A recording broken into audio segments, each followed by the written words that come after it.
Welcome to Disney A, the Canadian-themed Disney travel podcast. It was very dramatic. Yes, very dramatic. It was. And we're your hosts. I'm Brandon. And I'm Krysta. Hi, Krysta. Hi, Brandon. I really like when you do, actions because no one can see you but me. Yeah, no. Well, and the dog. I don't know. Have you ever seen a behind-the-scenes thing of voice actors doing their voice lines for movies? They're always doing actions, too. That's true. You got to do it. You got to get it. into it. You got to commit. I don't know what. Okay. How's it going, Brandon? It's going. Yeah. What are you drinking? Well, what I'm drinking and my nerd thing kind of go hand in hand. Oh, okay. Do you want to let's do both then? Yeah. So on Friday, Yep. We went to a junior hockey game. Yeah. And we do that here and there, but this was a special one because it featured on the opposing team the presumed number one NHL draft pick Presumed next year. with very obviously. Very obvious. Yeah. So that was exciting, and then I drank too much beer. Yeah. So I'm still a little groggy, and I'm drinking just black coffee. Two birds, one stone with that one. Mm-hmm. I am also drinking black coffee. Okay, the hockey game was my nerd thing. My new semester started at school, and I've been, doing teachery things. It's not incredibly exciting stuff, but it's always very busy that time of year, and all new students and doing a bunch of stuff. Ugh. Spending money, organizing stuff, all the things. Sounds rough. No, the dog's right over there. Oh. Boo. Okay. Brandon, we have Mandalorian coming soon. Very soon. Yeah. Ish. So, March 1st. That's in a few weeks. No. We have Ant-Man coming before that, though. I was going to get there. So, Ant-Man, we have now TV spots and things like that. And what are you thinking? I don't know. It looks like it's Ant-Man's the nice fun comedy series, right? Yeah, something like that. No, it's interesting. It's going to be pretty big because obviously Kang is the primary villain in this for the next two phases. But they're setting him up as the new Thanos, so yeah, I'm worried. And Kang proper, because of course. Well, yes, he who remains. He was featured in Loki, but that wasn't Kang proper. Yeah. So I don't know. We'll see. I'm curious. I'm excited to watch it, and I'm very nervous. I hope it's good. Me too. And speaking of Marvel, Black Panther came on Disney Plus. Right. February 1st. Mm-hmm. And I just realized this morning, thinking about it, it's because it was the start of Black History Month. Oh, yeah, that's right. That's why they did it that way. February 1st, yeah, that makes sense.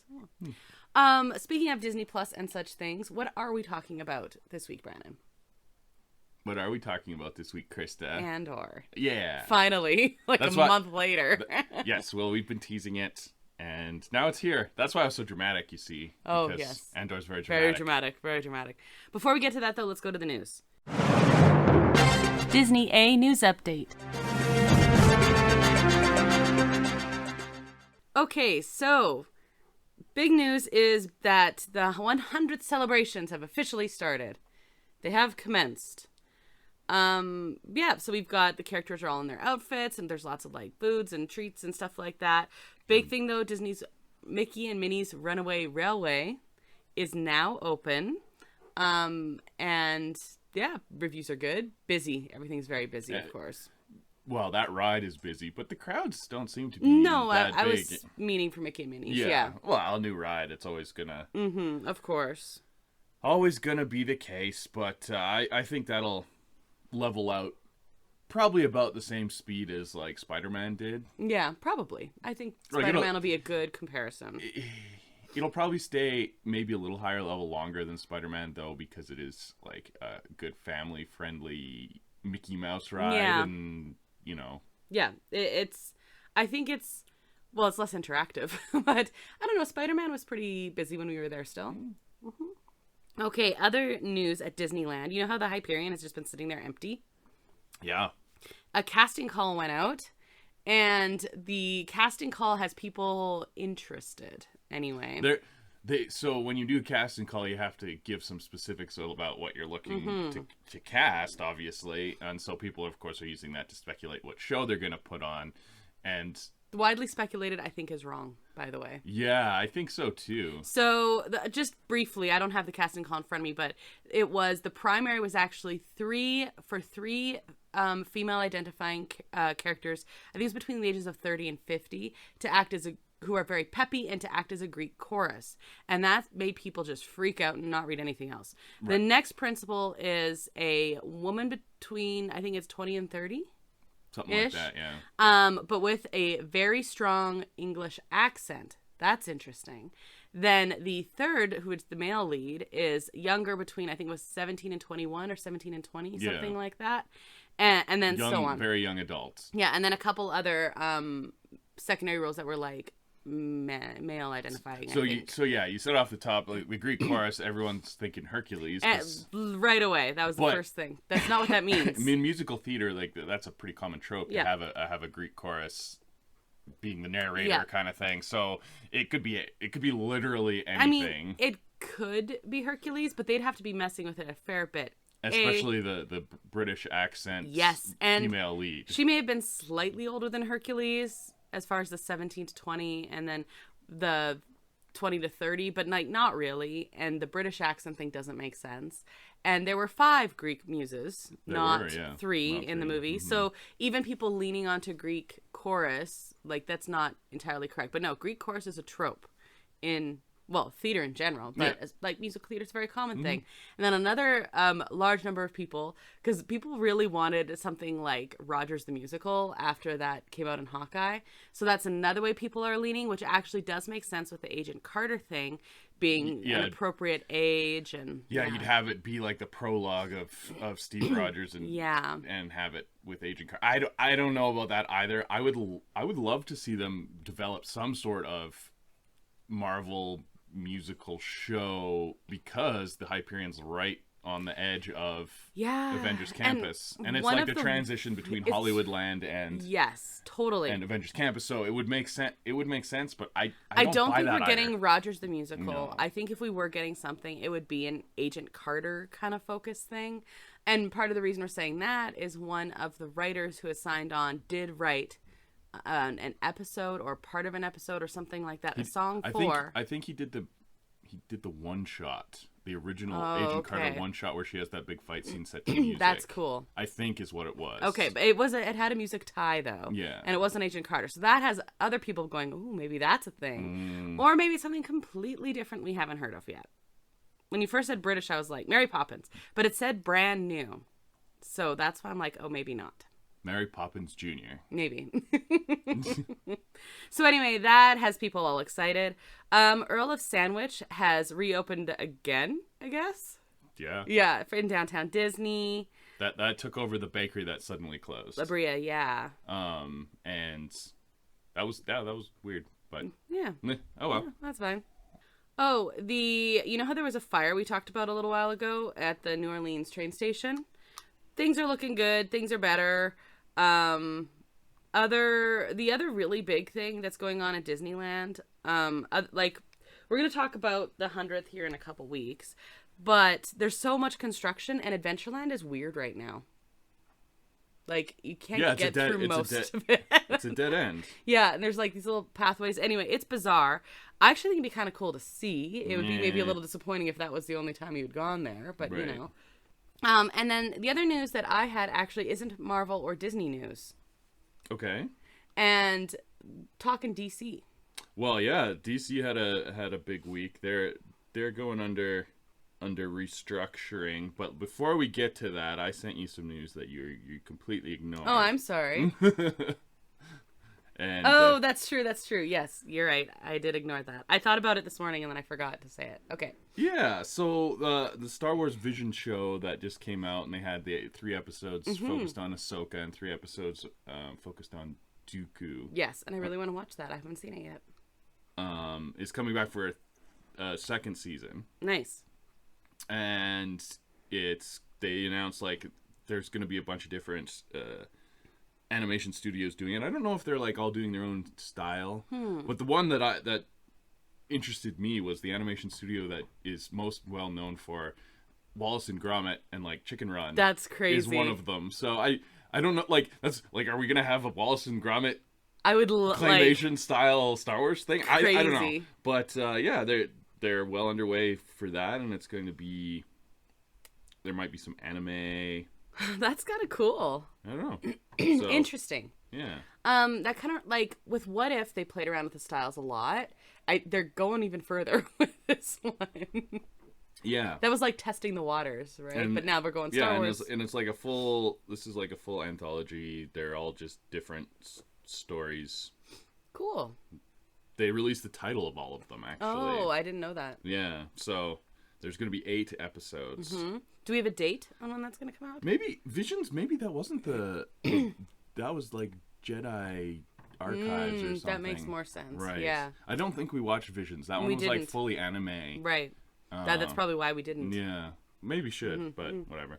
You know what? I have a feeling that before the Ahsoka show comes out, we're going to be like cramming a lot of stuff. And they also announced the the streaming start date for the series. Oh, okay. And you have one guess as to what it is. Oh, could it possibly be in May sometime? Yeah, like right around the 4th. Yeah. Yeah. So there you go. Okay. They didn't have anything released for May 4th. They just announced some stuff last year. So they. That's true. Yeah, because they were gonna bring out Obi-Wan around then, and it was like a week off or something like that, and we're like, that's so silly. No, they pushed it to the end of May. Yeah, but when they first announced it was gonna be a week, and then it got pushed. Yeah. Okay, May 4th. Well, we've got a couple months. We tied to that though, we do have some Oscar movies to watch. Oh yeah. So we will be doing an Oscar episode again because that was fun. It was fun. Yeah. And we'll also talk, of course, about Disney Oscars and stuff like that. But yes, pretty thin this year for Disney. It's true, but a few things we'll mention them when we get a little closer here. Okay, so I know it's not Disney focused, but it has ties with, you know, it's always compared to Marvel. Obviously, the MCU is DC. Mm-hmm. And they had some announcements this week. So if you haven't really been following along, DC's been going. Warner Brothers, owns the DC characters, Superman and Batmans and stuff, and they've been going through some carpet restructuring because their movies were bad. Yeah. And they have a very similar thing going on with they have their own streaming service because they own HBO as well, right. And so HBO Max is a thing, and they need content, but it needs to be good. And that's the part they've been having trouble with. Yeah. So I don't know. It is what it is. A bunch of people got fired, and they've hired a new co-CEO, and they're going to have DC Studios similar to Marvel Studios, which will be its own thing. Yes. And James Gunn, who did the Guardians. Yep, there's our Disney tie-in. Yeah. He's been hired as their Kevin Feige. Yes. Like the creative director of this whole thing that was going to put it together. And he released a video this past week talking about his plans. Yeah, and there's some plans. He's got plans. It sounds interesting. They're going to have a new Batman. Yep. But they're still making the Robert Pattinson sequel. That's going to be off on its own thing. It's not part of a universe or anything. Yeah, so what he's basically doing is a big part of what it is that he is doing is like restructuring it because the timelines and the connections are really wonky all over the place. And so he's kind of streamlining things. He's like, this is the universe we're recognizing, and then there's the peripheral stuff, or like it's extra stuff. Yeah. So we still got to make those things, but they're not going to have anything to do with our this is similar to how comics operate. There's different artists doing things, and sometimes you can have 2 different Batman runs going on at the same time. Whatever. So that's fine. The only trouble is they still have 3 movies from the old DCEU that are finished and going to be released. Right.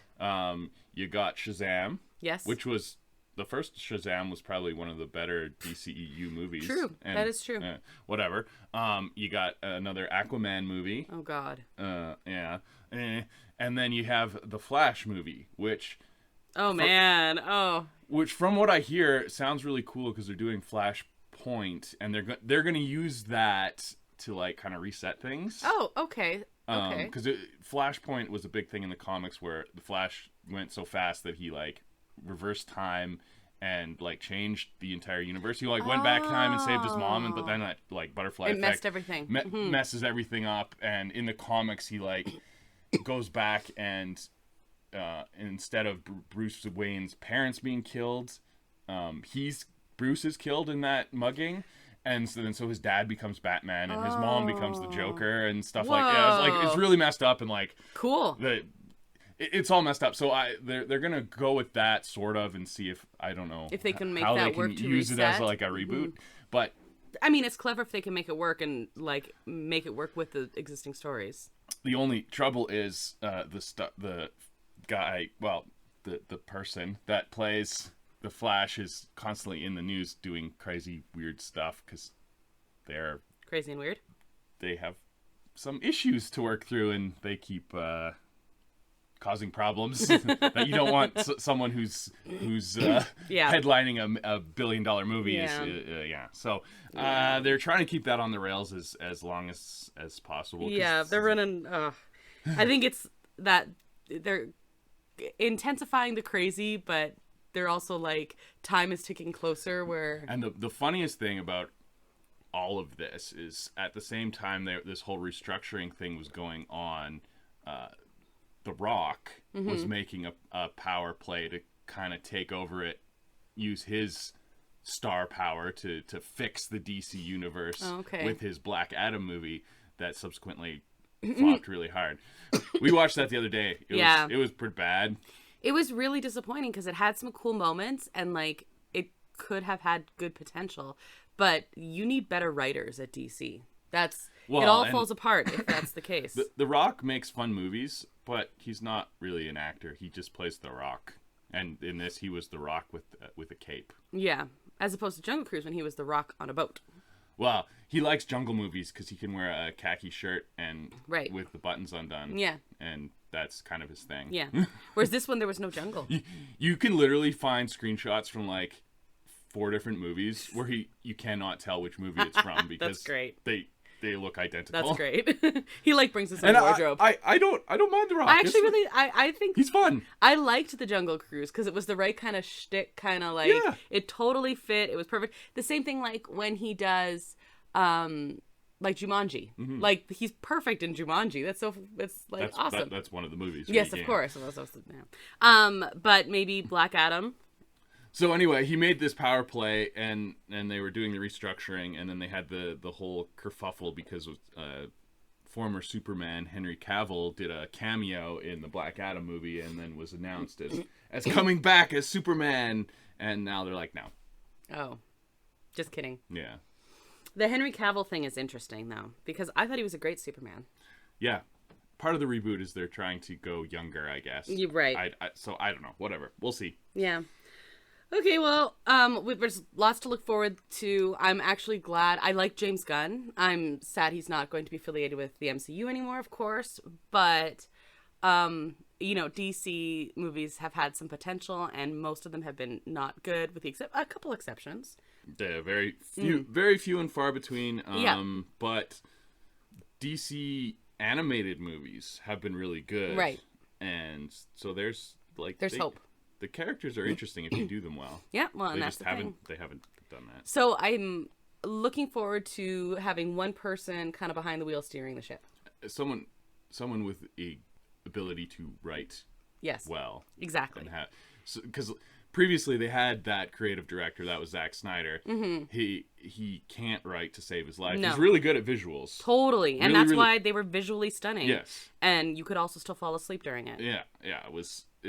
So. We go the other way and yeah, totally fine. I'm looking forward to it, and I like having I am because I'm optimistic because the big thing is it's like how do all these things connect, and it was like tenuous at best because of the writing situation. Yeah. So now I'm like a little bit more optimistic about it. Okay, that's enough talking about DC. James Gunn will miss you at MCU. Disney Plus and chill. We have been talking about this for literally over a month now. Yeah, Andor ended a while ago, but... well, and then it was Christmas content, and then we went away, and then it was coming back, and yeah. So anyway, let's still talk about it, because it is one of my favorite Disney Plus shows. Yeah, so One of. WandaVision in Marvel still wins, but it's interesting. So Star Wars, despite all the very intense fans and Yes. stuff, people get real upset about Star Wars. When you things. talk about toxic fandom, Star Wars fans are pretty high on that list. Right up there. Yeah. In the end, it's mostly for kids, like the style and tone, like four quadrant, like anybody can enjoy totally. it, but like The target audience. it's a good story for kids. It's good and evil, very simple to follow, and that's why it was so successful originally, and that's why the 40 to 50-year-olds, the 60-year-olds now buying their lightsabers. Got obsessed with it when they were watched it as kids. Yeah. I watched it as a kid and like it now, and that's why your prequel trilogy, the kids that grew up watching that love those. And like the Clone Wars helped, of course, too. Of course. But the Clone Wars did make me like the prequels. Those have been redeemed in the minds of the internet a little bit because the people that are posting on the internet were kids when that was right, and so it's around. tied up in memories and nostalgia. This Andor, not for kids. No. It's tonally more similar to like prestige HBO television. Like they don't have nudity and gore or anything, but like if your kid's in the room, you don't need to kick them out. They're just not going to get anything. So out of it. I'm like, this is more like Breaking Good. I like that. Because Andor at the start of this, he's not a very nice person. Nope. Very self-absorbed. Just he's living in a really crappy time period. He's a survivalist. Yeah, he cares about the people that he cares about, but really cares about himself. And like, what does it matter? Everything's crap. So I'm just gonna do what I can to. As long as he is okay and his very small select group of loved ones is okay, nothing else matters. Yeah. But he does care about that small select group. Yeah. So before we get into like that, let me just give the premise here. Sure. So the whole series is going to follow 5 years prior to the events of Rogue One, and that of course leads like literally automatically into A New Hope, like the closing and the opening are the same kind of thing. So the first season, there are 2 seasons. The second one is in production and everything. Yeah, they greenlit it as 2 seasons. Like they have a set story that they're working towards. So season 1 is 1 year and season 2 is the next 4. And that is expected to release in late 2024. So season 1 is Cassian turning from that kind of selfish guy you're talking about, basically from thief to full out revolutionary. And you get to see that character arc in there. 12 episodes, the first 3 dropped immediately and then they went weekly.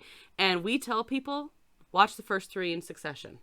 And because that's important. It's like one story snippet. It's basically a movie. Yeah, basically just is. with like food breaks in between. Yeah. I don't know. So the series begins with Andor as a revolution averse cynic. Basically, like without giving away details, we see why he is anti people speaking up. It's like keep your head down, don't cause trouble. Yeah, and like the whole thing is it's this fascist regime, and like what can one person do? What's the point? Like it's not like he loves the empire or anything like that, obviously. Right. But he's like, well, I don't know. I'm just gonna do what I can to make my miserable life the most pleasant as I possibly can. Right. Like, you know? So in the original, like this is based on like Cassian from Rogue One. And in Rogue One, when they were describing Cassian, they described him as a natural leader who manipulates people, adding he is really a perfect kind of spy, warrior, and killer. So yeah, not a kid's movie, really, or kid's show. Like you said, it's a movie, so now I'm basically thinking about it that way. The first episode features prominently the first ever canonical Star Wars brothel. Yeah, it's true. It happens. Yeah. Like, yeah. Like, oh. Yeah, it's just a what brothel. it is. That is 100% what it is.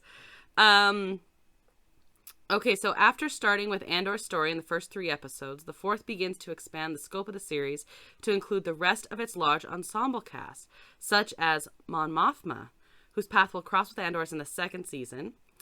What's really cool is seeing Mothma in a new light, and the hope was that would happen after watching the series with key characters and events that would be different or more interesting than fans previously realized. So basically, they're trying to like add dimension to this character. Right, because you only see her quickly in the like Death Star briefing room and stuff, but it's really like so the focus of course is on Andor and his arc, but you're also seeing you're seeing about the behind the scenes of they're still trying to do political games in this sham political system. And it's interesting. It is so interesting, and like that people having conversations where they can't like look at each other because it's all like secret or hide. Like the acting. The acting is insane. So they said they wanted to make this relevant to current events, according to the show's creators and stars, focusing on a migrant family, gender politics, disenfranchised groups, and government regimes, basically. Very, very, very cinematic. The acting is insane. Rotten Tomatoes review called it a gritty adventure told from the ground perspective of the Empire's reign. Andor is an exceptionally mature and political entry into the Star Wars mythos, and one of the very best yet. Yeah, and it's like a show. And that's a good point. You don't got Jedi. You don't have big space battles. There was one like ship battle, and that was it. Yeah, but it wasn't a huge space battle. It wasn't a big space That's what battle. I mean. Like, even that was so small. But at the same time, you say it's very cinematic because it's the first Star Wars show to use like proper sets and on location filming, more like the Star Wars movies. Mandalorian, of course, has that like weird screen thing that works pretty well and keeps the budget down and lets them do stuff. But it does have a little bit of a different feeling. I think it fits well with Mandalorian in that tone. But the quality of this is just different, which fits better for this because you don't have those big battles and things like that. It makes more sense. Generally favorable reviews, critically noted, especially for the writing, music, design, cinematography, and especially the performances. And the most praised episode, or most praised section, is the prison arc. Yes. Oh, yeah. Okay, so that's just the general rundown of what is going on in this show. What's interesting, I don't think I've talked to anyone who doesn't like this show. Not a lightsaber to be found, by the way. No, not even a sniff of the Force or anything. Nothing. Like, it's what you can do with other stories of Star Wars. I think that's why I love it so much. You just play around in that universe, and it doesn't all have to be about the Skywalkers all the time. Like, I think that's what this is proving, because they just have so much trouble getting away from the Skywalkers and people, like the two families, I guess. But it's like, look at all of these people, and especially it's on the ground, and you have some people who don't care about. Basically, it's the start of the revolution. Mm-hmm. It's like the grassroots moving into like the full blown. Do we want to talk about some of the like cool moments with spoilers ahead, I guess? Yeah. I mean, if you haven't watched it yet, what are you doing? It's been weeks. That's on you. Andy Serkis, because I mentioned the prison arc scene. Okay, we'll start with the prison arc. Yeah. So, partway through, Cassian is he like the first half of the show is basically like planning this big heist against the Empire. Mm-hmm. And Cassian kind of gets suckered into doing it because he's on the run and needs money, and he's still being that self-serving guy. Totally. But he's a pretty good thief, so he gets recruited to this like rebel mission to go hurt the Empire. Right. And he's like, okay, whatever. And that whole thing goes down. That's probably the most visually stunning episode is the culmination of that. That's episode 3, Reckoning. Yeah. So the show's kind of split almost in half because you like building up to that heist. Mm-hmm. Well, it's in thirds almost. Yeah, like, I'd say thirds for sure. You build up to the heist. That happens, and so he gets his payout and he's like, well, screw you guys, I'm going, can't go home because they're still looking for me there, but I'm going to take my money and go to Space Florida. Yeah, basically. Yeah. And just Literally. take it easy, keep my head down, and be fine. But of course the Empire's being the Empire, right? And it doesn't matter if you don't do anything, they're still gonna make your life miserable. Yep. And he gets arrested for no reason. Yeah, he's walking past, someone was running or causing a disturbance, and he happened to be walking past, and he like stopped and looked, and they just arrested everyone in the area, including him. And yeah, so he was arrested for being standing there. Seems, yeah. And so then he goes to a prison camp. Yep. Which is very horrible. Totally horrible. And they're building something. And you learn all about how the Empire treats people, basically. Yeah. And you meet these prisoners and like going all through, it's basically a concentration camp, and they're building the Death Star. Yeah. Or pieces of the Death Star. And you have leaders on each floor, and Andy Serkis plays the leader where Andor goes, and is just this really interesting character.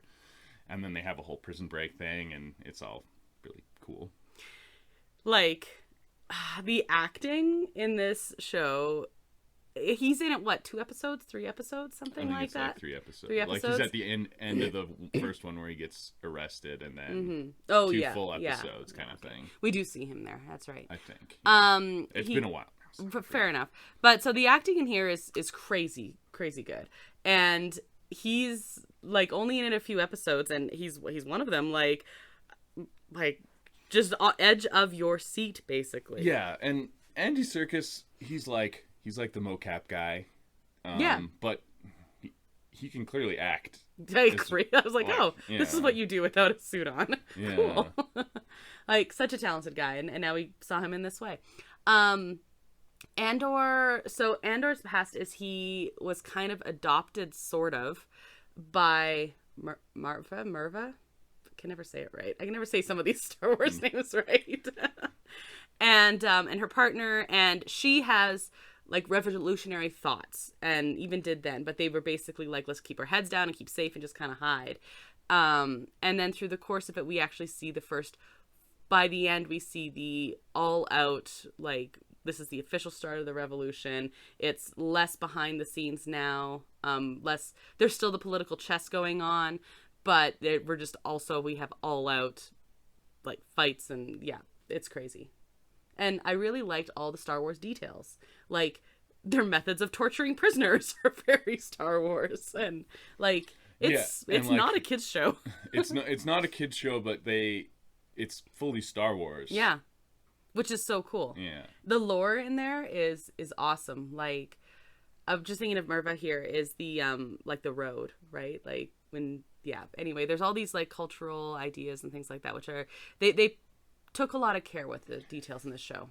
So yeah, we have Andor, who has a cool story, and we kind of like see him embracing rebellion, and like, yeah, okay, the struggle actually does matter. Yeah. You got Mon Mothma doing the political scheming so and cool. stuff like that. That's really cool. Then you have another really interesting character, the Imperial officer. Oh yeah, yes. And tied to her is this like grunt with ambition. Yeah. Basically your slimiest bootlicker that ever licked a boot, and he's so interesting, but I want to like shower every time I see him because he's just icky. Yeah. And it is a whole commentary on like a police state and all that. Oh, yeah. Of course. But seeing like an earnest, competent Imperial officer with like not mustache twirling evil, no. He literally believes in what he's doing. Not him. The Imperial officer. Yes, yeah. She's very competent. Deals with the political struggles in her like high-end Imperial job. Yes. As well, but like believes in doing Imperial stuff, but isn't like Palpatine evil, right? Right. It's so interesting. Yeah. She just honestly believes that like we're gonna keep the galaxy safe by telling everybody what to do because we know better. Exactly. Like, it's not down with everyone. It's just like, this is how we protect everyone. And it is yeah, I like it better when they're incompetent. I'll just say that. We also get this like interesting, you were talking about the big heist they do at the beginning. So we get a lot of interesting players in that, and we kind of see the web that Luthen something like that is kind of has woven, and that there's all these people who are involved that like we don't even know, like Mon Mothma is involved in it, but so are these people who are helping plan this heist. Luthen is the one who first hires sort of blackmails, I guess, Cassian into joining them. But we also meet people who are like on the opposite side of this Imperial officer, just like so earnestly believing in the theories and ideals of the revolution that like, yeah, it's cool. It's so cool to see all these different characters brought out, and you don't need to spend, 9 movies with them to like get to know them. It's just like there are so many people who are affected by this that aren't force sensitive, even that are just they're also affected and they're also affecting. Yeah, it's grounded figuratively and literally. Yeah. And while it's still very Star Wars, you get those real world parallels coming through pretty clearly. Yeah. And I loved the new worlds we saw in this one. Like a lot of things are very different. Yeah, we didn't even go to Tatooine once. Exactly. I was What like, I'm the heck? confused. I don't understand. Let's say something about the Luthen character here, because he's interesting. And then, yeah. Okay. So what did you think about him? Well, am I saying it right, Luthen? Yeah. Played by the Elder Skarsgård. Yes. Yes. From the Thor movies, you might have seen him, but or Pirates of the Caribbean movies. Yes, that's true. Mm-hmm. He was the Will's dad. Mm-hmm. Yeah, who's stuck on the ship. Yeah, stuck on the ship. Yeah, really good actor, man. Man, is he a good actor? And then, I mean, you always know that because just like he flips so easily. He's one of like, hey, it's that guy. Kind of thing. Yeah, character actor for sure. But in this one, oh my goodness. So he's basically the linchpin in the early rebellion, it seems like, and he's playing all sides and using people as pawns to start this rebellion, and like he's a chameleon, and the like his acting process to show how he's acting as his undercover, because he runs an antique shop on Coruscant, and they have this scene of him getting into character to be that shop owner, and it's so cool. It's so cool. Yeah, I just that was like episode 2 or something like that, and you're just like, what is happening? Because he pushes a bunch of buttons and like goes into the back of his ship and then puts on a wig and an outfit, and then he's like looking in the mirror and he's like moving his hands differently, and he's like changing his voice, and the way he carries himself is different, and it's just so cool. There is some theories that he is force sensitive, or interesting, a failed Jedi or something.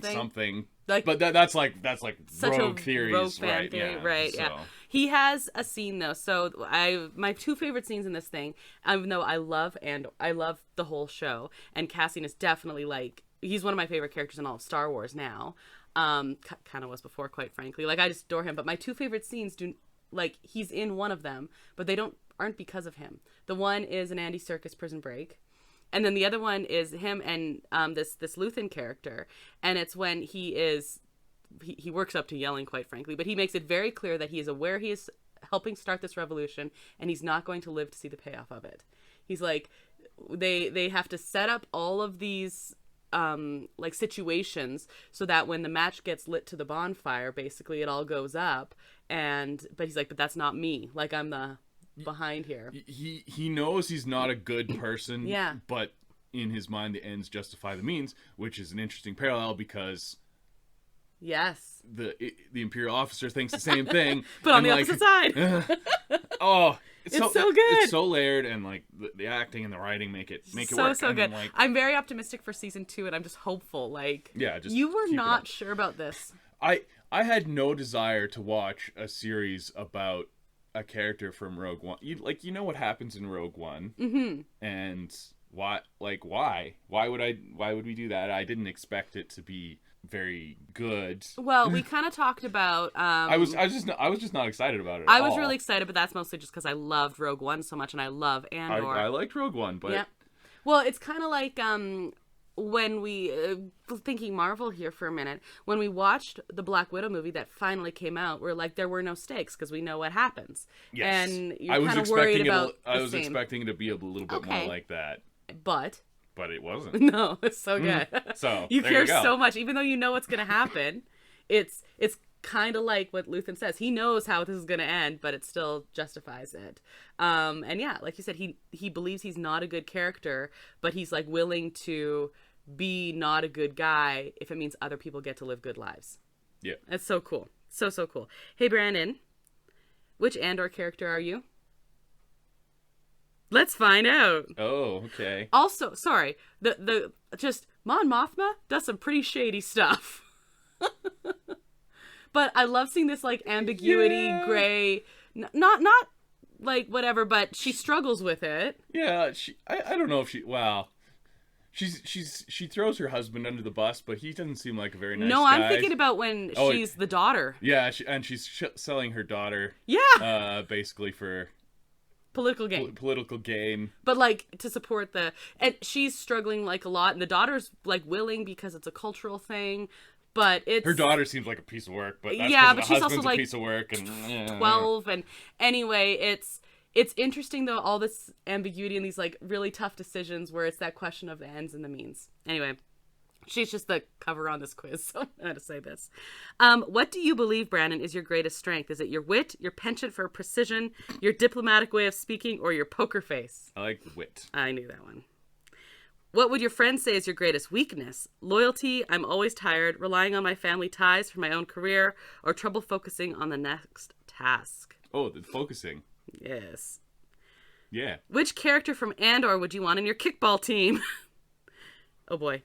Clea Markey, Kino Loy, Deidre Miro, or Vel Sartha. I don't know who some of the people are. These were some of them are like the rebels, and I think that's the Imperial officer. Yeah, I think so. I'm gonna go with Deidre. She played dirty. She did. Yeah. Yeah. Okay. Talking about another sketchy. She'd have like pocket sand and. Yeah, that's true. Yeah. What do you like to do for fun? Solve puzzles, try new cuisine, travel, or go to the beach? Like all of those. Yeah, you do. I would like to travel and go to the beach. Yeah, that'd be fun. Where you can try some new cuisine. But let's say go to the beach. Okay. Yes, and try new cuisine. But yeah, I don't know. What was your favorite subject in school? History, business, math, or English? I liked all of those actually. Yeah, you're good at all of them too. I guess I did the most in business. Okay, business. Business time. Business. What was your favorite after-school activity? Chess club, debate club, drama club, or robotics club? I wish there was a robotics club. Hey, we didn't have any. I went to calculus club instead. That's a true story. Yeah. Very sad. Yes. Not my favorite though. I probably would say drama club actually. Oh. I did. That's a surprise. I did do drama club. Yeah, that's awesome. Not for a long time, but I did it and it was fun. Yeah. Out of those options. Okay, cool. Most like yeah. If I had a robotics club, that might have been fair. We didn't have any of them. What is your secret fear? So, just say this on the podcast, okay? Your secret fear. Very secret. Yeah, totally secretive. Water, failure, flying, or losing my family? Failure. Which Star Wars character is most trustworthy to you? Leia Organa, General Veers, Chewbacca, or Padme Amidala? Probably Chewbacca. Aw, the droid. The droid. Yeah, we didn't even talk about the droid. Oh yeah, okay, pause. We're talking about the droid. He's awesome. He's Mira's droid, and he loved her. And he loved Andor. And Andor's not very nice to him most of the time, but he's just a sweet little droid. He's just a sweet little derpy droid. And he basically starts the revolution. So the droid, I would say, is a cross between Wally and Baymax. That's really good, yeah. He has a Baymax kind of voice, but he kind of looks like Wally. And, yeah. And he's like the same temperament of both of them. Yeah. Like, yeah. Who are like amazing. Pick a color, blue, white, gray, or red. Blue. And finally, choose a Star Wars place to visit. Naemos, Ferrex, Coruscant, or Jakku? I would say Coruscant, That as makes long sense. as I had money. Yeah, that makes sense. Most somebody's not very good. Ferrex was not very nice. Jakku was not very nice. No. Although the city before they bomb it looks kind of cool. It's like an ancient Jedi city. That'd be okay. Yeah, but no, but it doesn't say that. Of course, I would seeing an entire planet-wide urban sprawl would be something to see. And we saw different layers in this one. It was very cool. Coruscant. Yeah. I would want to be on the top one. Naboo would be my top. Well, that makes sense. Naboo's kind of gorgeous. Yeah. Yeah. You are Cassian Andor. Hmm. You're always pushing yourself forward to success, achievements, and career opportunities, but you can never forget the friends and family who helped shape you into the person you are today. Would you still be Cassian Andor among the Rogue One crew? But in Andor, you're Cassian. Would you stay Cassian through all the stuff you have to do to save things? Sure. Help things. I don't know. I don't know either. I don't want to be. Don't want. How about we just and now we're done. Okay. Or go to that Florida planet and not get arrested. That's what I want to do. Yeah. Yeah, he's like out getting snacks or something. Okay. Anything else to add about Andor other than it's really awesome? It's so really awesome. good. Yeah. It's so I good. hope season 2 finishes strong. Yeah. And then you can have a Andor into Rogue One into a New Hope viewing party or something. That'd be really cool. I really like that. That'd be fun. I'll make themed food. That would take a whole weekend, but That's okay. That's okay. We've done things like this before. Okay, well, I think that is our show this week. Thank you, El Mule, who's responsible for the theme song you heard at the top of the show. You can find a link to his work at our website, disneya.wixsite.com/podcast, where you can also find a link to our social media accounts. We are currently on Twitter, Facebook, and Instagram. You can also email us through that same website. You can find Disney A episodes on all of your favorite podcast streaming platforms and your not favorite ones, quite frankly, and on our YouTube channel, Adventures A. If you've rated or reviewed our podcast, thank you, and if you haven't, you probably should. If you know someone who might like listening to us, we would really appreciate it if you would recommend Disney A to them as well. Next episode, Brandon, we're going to talk Valentine's Day. Aww. It won't be as fun as last year. Last year's Valentine's Day episode is one of my favorite episodes we've ever done. You could probably skip this next one and just listen to that one again. Aww. No, we'll come up with something. I don't know. Valentine's-y. Yeah. Worst Disney couples or something like that. Yeah, something like that. Like There's some really bad bad ones. Okay, you know what? I'm going to call it. That's what we're going to do. Okay, worst Disney couples. Worst Disney couples. Cool. I like it. Feeling the sarcastic love today. Yeah. Well, 2 years ago we did best Disney couples or like whatever, and then last year we did crush-worthy Disney characters. Definitely go listen to it. It's literally one of our favorites. It's so good. It is funny. And it was so much fun to do. Yes, okay, worst Disney couples. Okay, I like it. So stay tuned for that. And I'm Krysta. I'm Brandon. And until the next adventure, TTFN, ta-ta for now. Thanks for listening to Disney A.